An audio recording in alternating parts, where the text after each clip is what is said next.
gelek başa. Em jî de ecbînin. Ev ya boy me jî baş e, boy Türka jî baş e.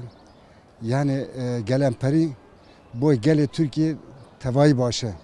Ya baş mesela boy barışı, boyuna her cida insan kanı artık xidi serbest bi. Yani insan nemri, zaro nemrin. Jmerev ya daha baş. Her havi başı ya ne demek çava yani çima başı.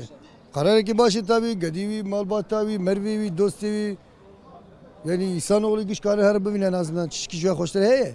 Gava ki ev tecrid rabe ez baverim ki denki gelemezi vere ve açlık görevi sonlandırmışkın ve görev bir şibuni bir davi bikin.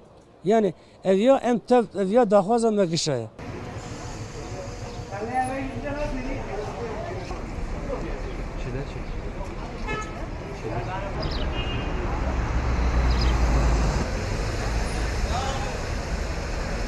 Ew bandoreki gelek erînî li ser me jî bike û li ser devleta Türkiye yani her warî da ew yani baştir bibe.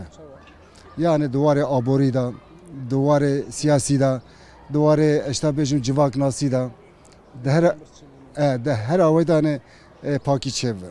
Huzur şeydi, daha barış şeydi, daha kaçtı. Bıra barış cebi ve çişki şuya hoştur ne? Huzur cebi destek cebi her havi maddi manevi insan neye kuştun? Yani çima çene be.